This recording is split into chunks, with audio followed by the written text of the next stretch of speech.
Hello, everyone. This is Ange. Welcome to another episode of the Visual Novel Monthly Recap. This is a video series where I highlight news related to major visual novel releases and the community for each month. Let's get right into it. Key held a character popularity poll where everyone could vote for one character from any Key series a day for 12 days. I'm not going to name all the results as I've shown them on the screen, but some notable ones that came out were that there were separate categories for mascots, protagonists, and mother characters, but none of them appeared on the main ranking.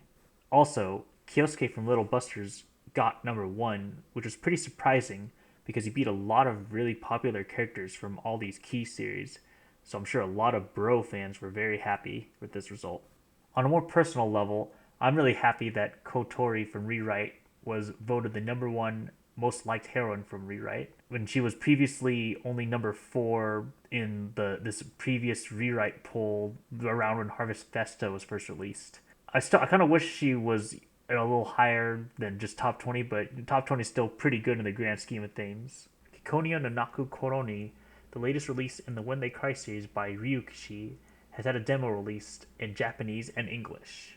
It was officially translated by Witch Hunt, and it looks like one of the reasons why this demo got released was to test the pawn scripter for users. The demo was about a few hours as far as I know, but I have not personally read it since I usually don't read demos, but people seem to like it from what I've seen so far.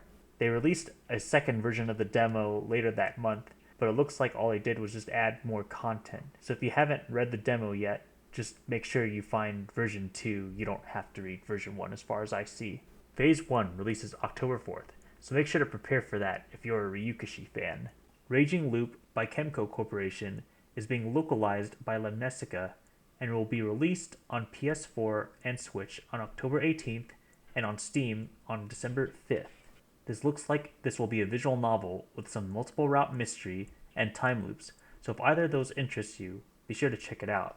The Kaleidoscope horror visual novel written by Ryukishi has been reported to getting indefinitely delayed. Speculation seems to be that Ryukishi is simply involved in too many projects, especially with Kikonia and Umanekosaku being released very soon. Based on the article of this report, it does seem that they plan on releasing it someday, but they just don't want to set expectations and make sure it's as good as it can be. Nekonyan announced that they recently got the perfect edition scenes of Ao no Kanata no 4 Rhythm. It looks like the perfect edition adds some scenes with Misaki. It's going to be released as DLC a few weeks after Aokana releases in English, and it's going to be $5 for those who didn't back the Kickstarter, and it's going to be free for those who did. Seabed is a well-liked Yuri girls' love visual novel developed by Paleontology and was released by Fruit Bat Factory in 2017 on PC. It was announced that it was going to be released on Switch sometime in winter in all regions. While it has slice of life moments, it seems to also have some mystery and psychological elements and is told through 3 characters' perspectives. If you have a Switch and any of the things I just described interests you, be sure to check it out. Speaking of Switch ports, Fault Milestone 1 is also getting one, but this one's going to have remastered visuals and a new soundtrack released in the West on October 3rd. Another visual novel to consider getting on Switch if it's one of your preferred platforms, and you want a story that's both linear and is set in a fantasy setting. AI, the Somnium Files, was released on Steam, PS4, and Switch. It's licensed by Spike Chunsoft and was written by Uchikoshi, who had taken part in writing the Infinity and Zero Escape series. If you like either of those series, or you're interested in a newer mystery series, be sure to check this one out. I know I will. Manga Gamer has fixed their payment processor, which means they are finally able to release Farther Than the Blue Sky by Chewable Soft and Sengoku Rants by Alisoft. Farther Than the Blue Sky, as far as I know, is a moge that delves a bit into the science of making rockets in a rocket club. Sengoku Rants is a strategy RPG in the Rants series that previously had a fan translation where you play as Rants and conquer the world and girls. A fan translation for a short otome called Ichigo and Kyugo, developed by Oi, was released by Memshi Translations. Based on the screenshots, it looks like a short, fun VN, and it was 100% free in Japan. Considered a crazy and weird surprise to basically every visual novel fan, EVN developer Psyop released a visual novel called I Love You, Colonel Sanders, a finger-licking good dating simulator. It's a dating sim visual novel where you date Colonel Sanders, which is, yes, the mascot of KFC. The fact that KFC themselves published it makes this release even crazier, almost like a marketing tool. This announcement and release brought some discussion and controversy to the visual novel community, especially since this KFC VN is yet another parody visual novel, and people don't like how these parody visual novels kind of undermine some of our favorite popular story based visual novels. Regardless, this is a free and apparently very short visual novel. I myself haven't read it just yet, so I can't comment on its actual quality, but I personally don't really mind that something like this is being released. I just think that if a visual novel it gets popular regardless of what it is. Soul Press released Onikiss, Oni-chan, Where's My Kiss on the Soul Press Store, Denpasoft, and Jazz Store. Unfortunately, it was banned off Steam about a day or two before their scheduled release date for expected reasons. If you want to have some wholesome family romance with your sisters or even your mom, be sure to check it out.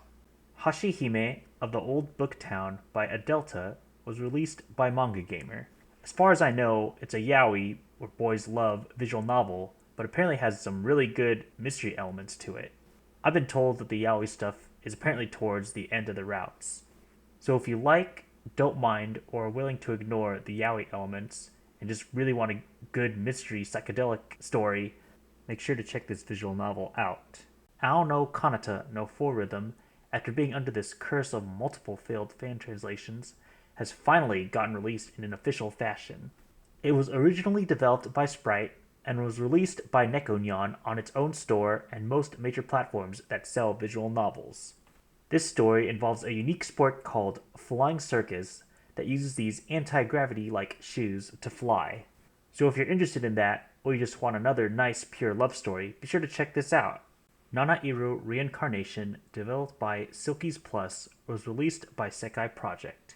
The only things I really know about this visual novel are that it has some supernatural elements, it has a kind of comfy atmosphere with some bittersweet and dramatic moments, but also some great characters. So if any of that sounds interesting to you, be sure to check it out. In the same stream where the key character popularity results were revealed, as I talked about earlier in this video, it was also revealed that Key is going to release Summer Pockets with an official English translation sometime before the end of this year on Steam.